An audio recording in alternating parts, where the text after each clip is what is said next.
Hello दोस्तों, आपका स्वागत करता हूं आज की एक और नई डरावनी भूतिया कहानी में। आपने जैसे मुझे प्यार देते रहा वैसे मैं आपको डरावनी भूतिया कहानी सुनाते रहूंगा। पर आज से ऑडियो बुक शुरू हो चुकी है। हेडफोन हाथ में लेके बैठो और चैनल यहीं पे सब्सक्राइब करो। तो शुरू करता हूँ माया जाल, डरावनी खौफनाक मरने के दिन। मैं पवन, मैं गांव में रहा करता था और यहाँ पे सरकारी स्कूल में पढ़ा करता था। पर मुझे आगे पढ़ने का मन था, पर घर में पैसे नहीं थे।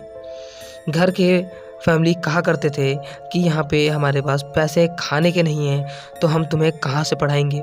पर मुझे कहना था मैं खुद कमा के पढ़ लूँगा। तो वो कहते हैं ठीक है, जो तुम्हारा मन हो तुम वो करो। फिर मैं वहाँ से सीधे शहर की ओर आ जाता हूँ। शहर में मेरा कोई भी नहीं था, पर मुझे पढ़ाई करनी थी। जब मैं शहर आता हूँ तो देखता हूँ कि यहाँ पे रूम लेना बहुत मुश्किल का था, क्योंकि मेरे पॉकेट में उतने पैसे नहीं थे कि मैं एक रूम का 3 या 4 हज़ार रुपये दे पाऊँ, और वो भी वहाँ पे डबल या ट्रिपल लोग रहते। इसलिए मैं रास्ते पे बैठ के सोच ही रहा था, तभी एक ऐसे शहर से किनारे पे एक बड़ा सा बिल्डिंग खड़ा था। मैं उसकी ओर जाने लगता हूँ। बिल्डिंग के सामने एक वॉचमैन थे। मैंने पूछा, अंकल क्या यहाँ पे रूम मिलता है? तो वो कहते हैं हाँ क्यों नहीं, यहीं पे तो रूम मिलता है, और तुम्हें ये भी पता है कम से कम रेंट में मिलता है। मैंने बोला कितने में? तो वो कहते हैं तुम्हारे पास पैसे कितने हैं वो बताओ। मैं कहता हूँ मेरे पास बस 500 रुपये हैं। जब मैं काम करूँगा उसके बाद ही रूम किराया दे सकता हूँ, और 500 में भी मुझे खाना खर्चा रखना पड़ेगा। वो कहते हैं सुनो, तुम बस अभी 200 रुपये दे देना और लास्ट मंथ में तुम सारे पैसे चुकते कर देना। इसका रूम किराया बस 1000 रुपये है। मैं इतना कम रूम किराया सुनते हुए मैंने तुरंत उस रूम को ले लिया।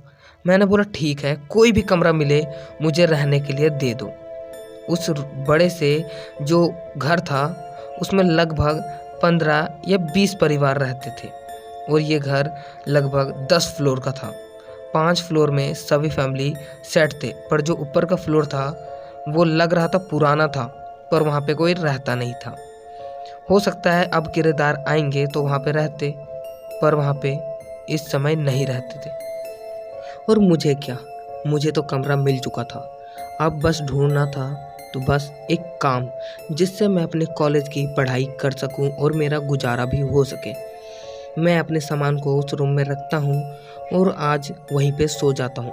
मैं वहाँ से बहुत अपने गांव से आते हुए बहुत थक चुका था, इसलिए मैं थोड़ा आराम करके अगले दिन से सोच रहा था कि काम पे निकल जाऊँ। और इसी के साथ आज की रात वहीं पे सही से बीत जाती है।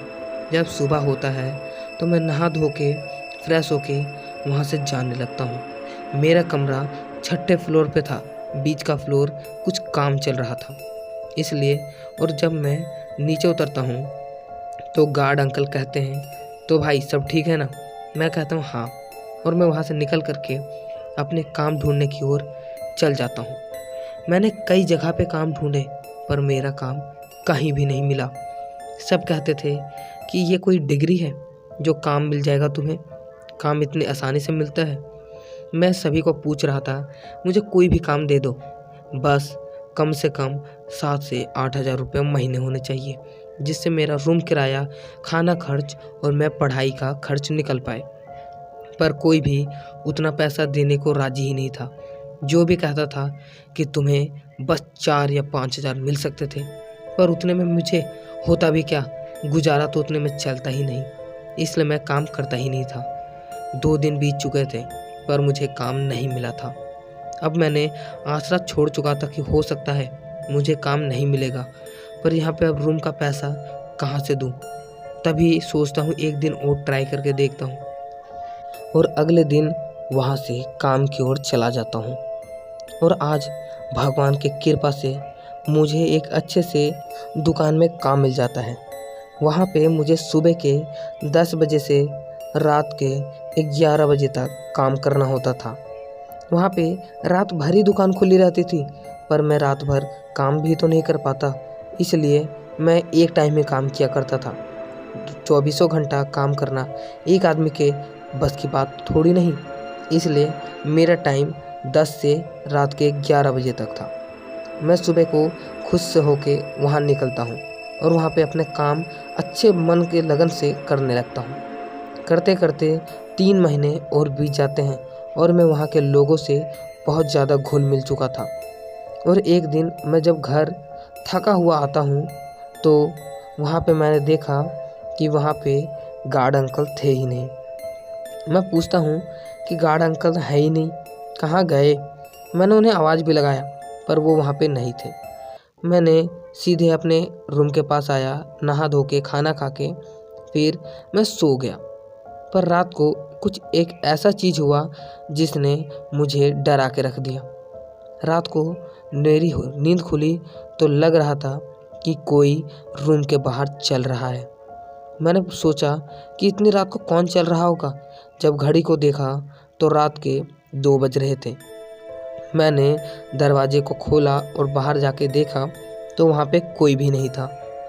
मैंने बोला कि हो सकता है ये मेरा वहम हो और फिर मैं रूम के अंदर चला गया। पर फिर थोड़ी देर के बाद फिर से किसी के चलने की आवाज़ आई।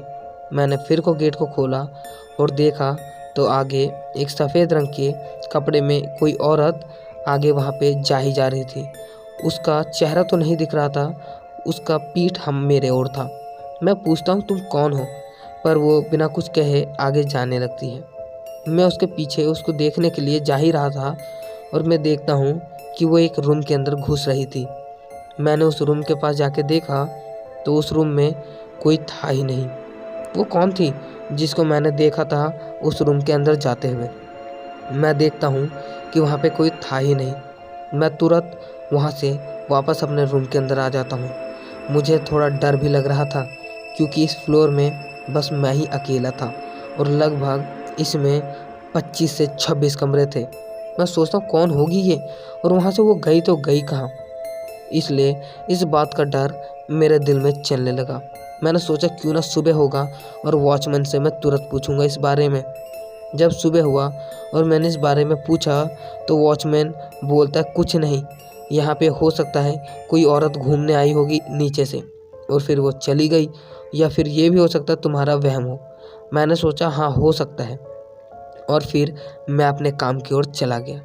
जब मैं वहाँ से फिर आया और फिर अगले रात को जब मेरी फिर से नींद खुली तो नींद खुलने का ही कारण था कि कोई लड़की लग रहा था कि अपने बड़े से सैंडल के साथ बाहर ज़ोरों ज़ोरों से टहल रही है।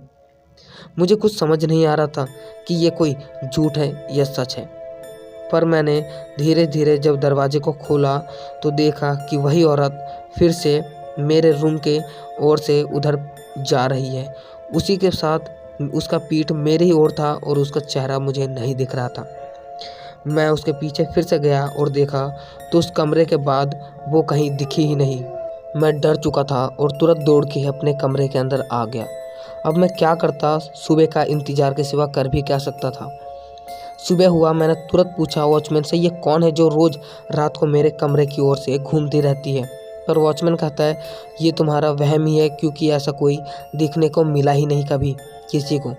मैंने कुछ लोगों से भी पूछा पर लोग मुझसे बात ही नहीं कर रहे थे। मैं अपने काम की ओर चला गया और जब मुझे मेरे मालिक ने देखा तो पूछा क्या हुआ है, तुम इतने चिंता में क्यों हो। मैंने सारी बात उनसे शेयर कर ली कि मेरे घर के बाहर पता नहीं कौन सफ़ेद रंग की साड़ी में घूमती रहती है। तभी वो ये बात सुन के कहते हैं हाँ मुझे भी एक स्टोरी बतानी है। मैंने बोला क्या? वो बताते हैं कि मैंने भी एक स्टोरी सुनी थी। एक घर है बड़ा सा, उस घर में एक ऐसी आत्मा का साया है जो रात को रूम के बाहर घूमती है और कोई भी उसके हाथों में आ जाता है तो वो मारा जाता है। मैंने पूछा सेम टू सेम ये कहानी तो लग रहा है जैसे मेरे ऊपर है। तो वो पूछते हैं तुम कहाँ पे रहते हो? ये तो मैंने कभी पूछा ही नहीं, बताओ। मैंने बताया जो इस शहर से हल्का सा गांव के साइड में जो बड़ा सा बिल्डिंग है मैं उसमें रहता हूँ। वो अपने सीट से तुरंत खड़े हो गए और कहते हैं ये क्या बोल रहे हो तुम? क्योंकि उसी बड़े से घर में उस आत्मा का साया था और अभी तक मैं बस उस आत्मा से बच रहा था। अच्छा हुआ कि कभी उस आत्मा ने मुझे कुछ किया ही नहीं। मैं तुरंत वहाँ पे जाता हूँ और अपने सामान को समेट के वहाँ से निकल जाता हूँ। और मैंने फिर एक ऐसे जगह पे अपने रूम को ले लिया जहाँ ऐसी कभी घटना ना हुई हो, और उस दिन से मेरी ज़िंदगी फिर सही से चलने लगती है। तो होप गाइज़ आपको मेरी ये कहानी बहुत अच्छी लगी होगी। हमारे यूट्यूब चैनल को सब्सक्राइब कर लेना। इसी के साथ लाऊंगा एक नई डरावनी भूतिया कहानी। तब तक बाय बाय।